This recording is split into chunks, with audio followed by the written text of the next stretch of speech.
approach to the new situation in Afghanistan. Since last Sunday, there is a new political dynamic in Afghanistan created by the political or military control of the country by the Taliban. And this has happened even before the final date for the US troops withdrawal, which was scheduled for the 31st of August.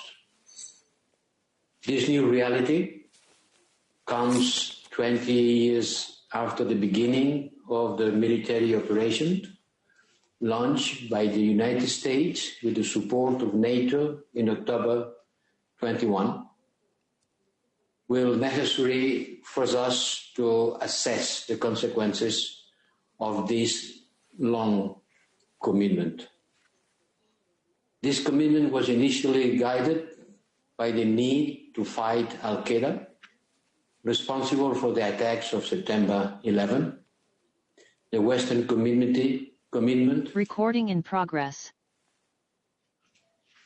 And there is something. It's okay, there was a technical glitch, but we can hear and you can continue. This is a message in the screen saying that this meeting is being recorded. Yes, it's recorded and broadcast as well, so this is just technical information. Okay, take this notice out, please. So it was saying that the commitment was to destroy Al-Qaeda, but this commitment gradually shifted to the construction of a modern state, shifted to a nation-building purpose. A state able to guarantee freedoms and fundamental rights of the human persons, especially women and girls. Today, 20 years later, we can say that the first part of the mission succeeded and the second, not. We'll have to ask ourselves, and this meeting with my colleagues, the Foreign Affairs Minister, has been the first occasion to do so, on the consequences of an operation of nation building conducted with an unprecedented amount of resources, but which achieved very modest results in regard to the limited resilience of the Afghan state and the Afghan army. And I think that all over the world, similar operations will lead to similar results as long as the nation-building process does not appear as something homegrown process, something where people participate and empower. So this meeting has been a good occasion to discuss about all that. And over the last few days, I was in touch in order to prepare this meeting with a number of partners, including the Secretary General of NATO, Stoltenberg, and the US Secretary Blinken, in order to know which were the situation in the ground. And the situation in the ground is very fluid. It's becoming at a certain moment dangerous for the people who have been working and supporting our work, Afghanistan people. And the main conclusions of this meeting has been that the first objective, the priority, is to ensure the evacuation in the best conditions of security of the European nationals still present in the country, and also of the Afghan citizens who worked relentless with us for more than 20 years if they want to leave the country. We cannot abandon them, and we are doing everything we can in order to bring them and to offer them shelter in the European Union member states.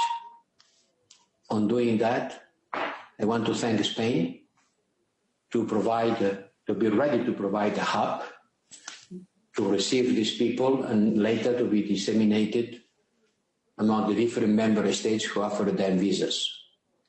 Also, we want to thank Italy for offering air bridge facilities, France for providing military security on the ground, and all member states for allowing the visa required for almost 400 people and their families who have been working on support of our delegation and our missions in Afghanistan. The work is in process. We are very much aware of the difficulties. I coordinated yesterday with Secretary of State Blinken. I informed my colleagues today. And our engagement is to continue working in order to do everything we can in order to take these people out of Afghanistan.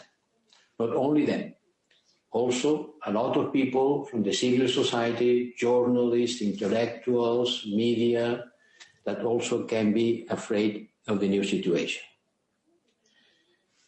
Second, we have to ensure that the new political situation created in Afghanistan by the return of the Taliban does not lead to a large-scale migratory movement towards Europe.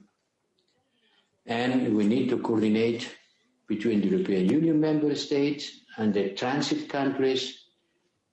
It will be high in our agenda, and we will have to support the transit and neighbors countries of Afghanistan. And third, we'll have to get in touch with the authorities in Kabul. The authorities in Kabul, wherever they are. The Taliban have won the war. So we will have to talk with them in order to engage in a dialogue as soon as necessary to prevent a humanitarian and a potential migratory disaster, but also a humanitarian crisis. This dialogue will also have to focus on the means to prevent the return of foreign terrorist presence in Afghanistan, something that certainly is also very high in our agenda. We will deal with the Afghan authorities such as they are, at the same time remaining naturally vigilant on the respect of international obligations accepted by the different Afghan governments for more than 50 years. And certainly, very high in our concern, the situation of the women and girls, the rights of the human being, but especially of women and girls. So we have to organize a safe and orderly departure of foreign nationals and Afghans. For that, the functioning of the Kabul airport is crucial, as well as to ensure the way that these people could reach the airport. We have to call to the Taliban on respect their commitments when they come to civilians and their properties.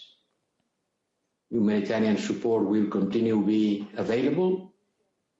We are afraid of the dire situation in which the Afghan people can be in the following months if there is a climate situation which will be very bad for the production of food, and humanitarian support will also be present.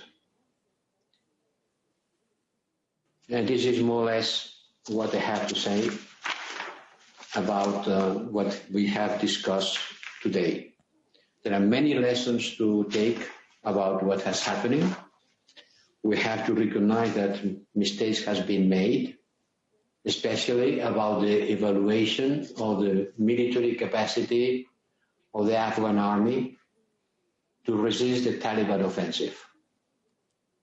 Everybody has been surprised by the fall in few days of an army in which we have spent a lot of money and a lot of efforts to train tens of thousands of soldiers. I think that even the Taliban has been surprised by their victory. This victory has been preceded by a terror campaign of selective killing of the framework of people, the intellectual, the journalists, the militants, the women, the leaders, in order to create an atmosphere of terror that has certainly helped to the fall down of the military capacity of the Afghanistan government. But that's time to face the future, to learn from the past, and to face the situation with the objectives I already mentioned. Thank you very much, High Representative. Thank you. And now, colleagues, for you, possibility to ask a few questions. So, first one asking for the floor was Laurence Norman. Laurence, your microphone is being opened and you can ask your question. Just a second. It's still being opened. Now it's open. You can go ahead. I think it's good now. Thanks. Thanks, Peter. Thanks, High Rep. Couple of questions, if I may. On the situation on the ground, High Rep, how quickly do you believe that we will be able to get the local Afghan staff and their families, the 400 people, out of Kabul? Do we know where they all are? And do you have any numbers on the number of EU nationals, EU nationals that are still in Kabul? And then a political question, if I may. You said that the Taliban won the war and we will have to deal with them. Does that mean that you believe, or the member states believe, that we will need to recognize a Taliban government, or will there be conditions on that recognition? Thank you. Thank you, Laurence. Now, High Representative, your microphone is open, so if you understood, yes, if you heard us correctly, you can go ahead. It's not a matter of official recognition, it's a matter of dealing with. If I want almost 400 people, Afghan and their families, that they have been working for us, for the European Union delegations, to reach the airport, you can understand that I will need to talk with the Taliban's authorities. If not, it's going to be quite difficult for them to reach the airport for free. It's going to be a quite complicated logistical operation. So we have to engage with them and at the same time remain very vigilant on the respect of the international obligations, as I said, accepted by the different Afghan governments on the last 50 years. And this includes, for sure, all the conditionalities and the respect of all resolutions of the United Nations Security Council. About the number of EU nationals, I don't have a precise figure to offer because it depends if you count the diplomatic services, you count the people working on ONGs, you talk people on different missions. I don't know. I don't have a precise figure, and I wonder if I had this figure, if I had it in mind, it would be prudent to tell it openly. But what worries me, it's the Afghan people who have been working with us, because there are some people that cannot be abandoned. I can give you the figure, an estimated figure, of the people who have been working with the European Union institutions and their relatives. It's an estimated figure because the word relative, the family members, is also relative. But we estimate about 380, 400 as a maximum. Spain has offered to behave as a hub in order to receive all these people from Spain to be afterwards sent to the countries that have been offering visa and shelter, because they cannot go directly from Kabul to all the 27 capitals. And this is the most important concern for me. I've been working on that, and I will continue working on the following days. Thank you. Next question, Thomas Gutschker from Frankfurter Allgemeine Zeitung. Thomas, your microphone is open already. Thanks a lot, and good evening. My question is on funding, and it's twofold. So first of all, since the EU is the biggest international donor for the Afghan government, or at least one of the biggest, at this point, are still any payments going out of which the new authorities might profit? And the second question is, in the midterm, what should happen to these $1.2 billion to which the EU has committed last year, and which were explicitly linked to commitment for democracy, rule of law, human rights, and gender equality. Has this been discussed today? And is there an emerging consensus of ministers how to deal with that, whether this threshold needs to be lowered, or whether basically if the Taliban doesn't adapt to that, they will end up with no money? Thank you, Thomas. High Representative, over to you. Second question, you have to make a clear difference between humanitarian help and development assistance. They are two different things. Humanitarian help is needed whatever the political circumstances are. And the people in Afghanistan will need a lot of humanitarian help. As I said, Afghanistan is being threatened by climate change, and atmospheric situation will for sure diminish the crops. And if the Taliban take the women from working, for sure there will be less output in the fields. So the humanitarian help is something that has to be maintained and even increased, depending on the needs. Another thing, a completely different thing, is development help, which is not directly linked with humanitarian needs. And on that, we'll see. This is conditionality. There are conditionality. And no payments are going on to Afghanistan by now. No payments of development assistance until we clarify the situation. We have always said that this help will be according with the fulfillment of conditions. And these remain. But we'll have to see first what kind of government the Taliban are going to organize. But make the difference, please, between humanitarian help and development assistance. Humanitarian help will continue, and maybe will have to be increased. And we are there to have Afghan people. And the first question, sorry, I was so much concentrated on answering the second one that can you please repeat the first question? In fact, you answered both questions, but I was interested in knowing whether there's an emerging consensus among member states about what we need to expect of the next Afghan government. What are the conditions, not just for recognition, but for further support? Did you discuss that? Yes, well, the meeting has lasted just 2 hours, and we will continue discussing it on the next image.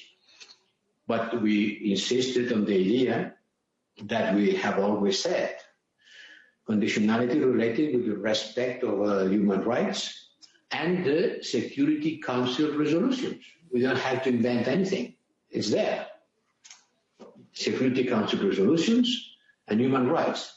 Depending on the respect of these principles, we use our leverage from the point of view of development, aid, and partnership. But once again, I want to make a difference with humanitarian help. And yes, we have been talking about it, and by the time being, no payments are going to be on the side of development aid from the European Union. But you know, the member states have their own policy, their own. In the case of Ethiopia, allow me to remind it, we decided to stop our development aid, and not all member states decided to do the same thing. But in the case of Afghanistan, I think, I suppose, I expect, I hope that we will be acting in a more coordinated way. Thank you. Next question, Jacopo Barigazzi from Politico. Jacopo, your microphone is about to be open and will be open any second. It's open. Jacopo, you can go ahead. Thanks. Thanks, Peter, and thanks, IREP. I have a question on the geopolitical implications of all of this.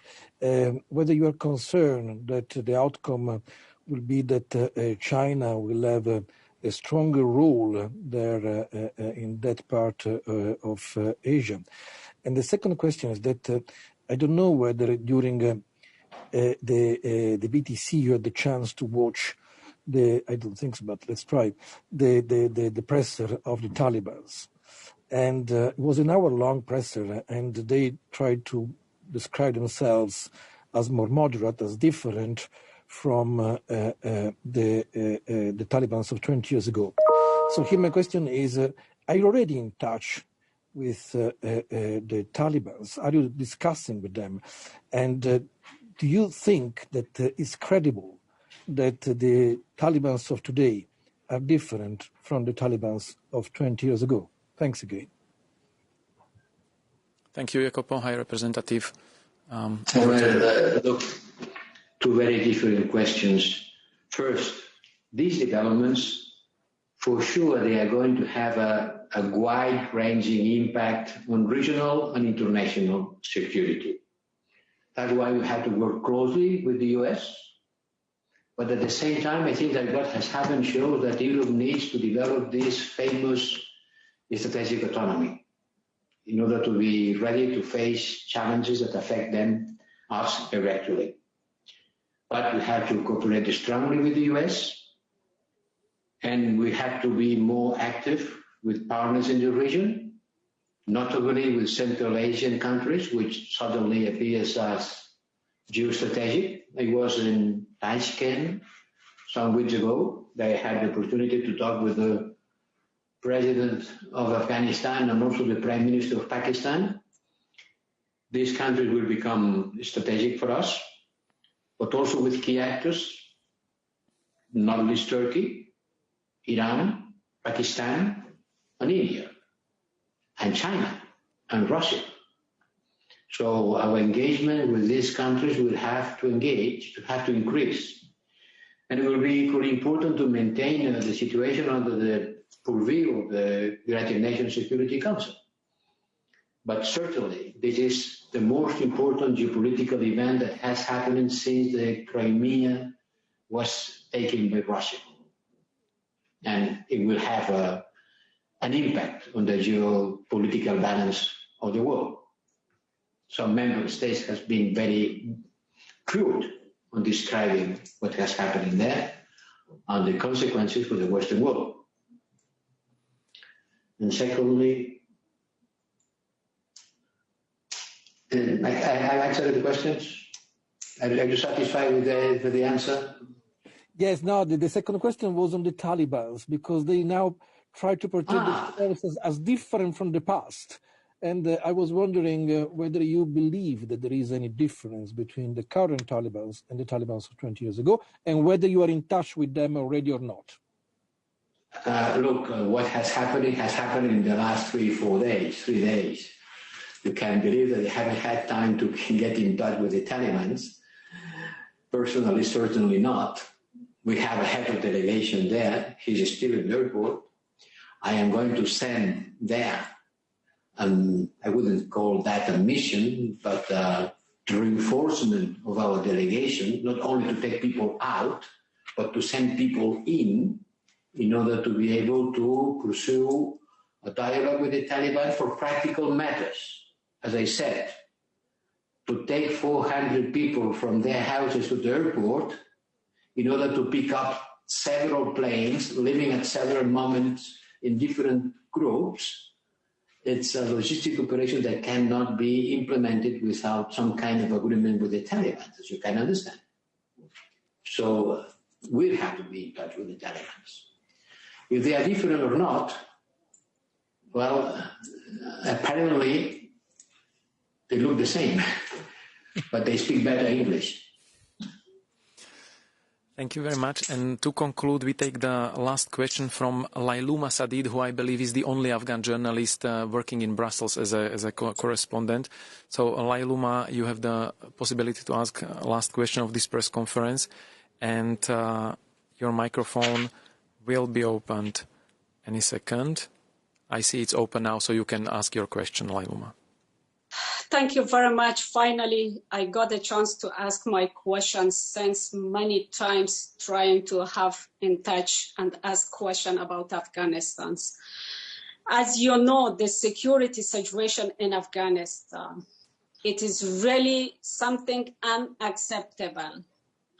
I don't understand why always the Western countries and the European Union trying to do the same mistakes. European learned from colonization, from racism, from sacralization, US Black people, and they learned to work well with the civilization, but they didn't learn from their mistakes and their supremacistic way. I don't understand why the European Union is always trying to go the same wrong policy of President Trump that did in Afghanistan, and they destroyed the country. I don't understand where is the specific and special policy from European Union for the Afghanistan. They're always trying to follow the way of wrong policy of the United States in Afghanistan. As a woman, I see the country, and especially of the women, they are in a very wrong and tough situation. 20 years, European Union and all countries put a lot of things in our country, and you are bringing us back again the same way in 1996. I don't understand why, and I suggest and I beg you, don't recognize Taliban without any condition. We don't want to go back and we want to go forward. Please, please. Okay, Lailoma, thank you very much. We got your questions. Thank you very much for this, High Representative. We need your help and your support. This is the last thing I really want to mention it. Please. Okay, thank you, Lailoma. We got your questions. We got your questions, so High Representative will try to address them. High Representative, over to you. Well, your feelings and your concern. Having said that we are going to recognize the Taliban, I just said that we have to talk with them for everything, even to try to protect women and girls. Even for that, we have to get in touch with them. I haven't said that we are going to accept the Taliban, whatever they do. They said that we will put conditions for continuing our support, and we are going to use our leverage, all our leverage, in order to make the human rights to be respected. I know that when I'm saying that, it looks a little bit wishful thinking, but we will use all our leverage. You know, the European Union is not the European Union who has decided to leave Afghanistan. It's not the European Union, not the member states. It has been a decision of President Trump. We negotiated this with the Taliban. And this decision has been implemented later by the following American administration. You can perfectly understand that we cannot remain with our limited military capacity in Afghanistan if the Americans are withdrawing. But once this has happened, and this could have been managed in a better way, for sure, what I can assure you that we are going to do all we can and use all our leverage, economic and politically, in order to try to defend the Afghanistan people from humanitarian help and from the political conditionality on the human rights issue. Thank you very much, High Representative. Thank you, colleagues, for participating. Thank you also to colleagues in the Council who made it possible that we could have this press conference with everyone taking part remotely. And thank you also to the interpreters. And just one technical remark, the EU27 declaration, which High Representative mentioned at the start, is already published. So thank you, everyone. Have a nice evening and see you soon. Thank you.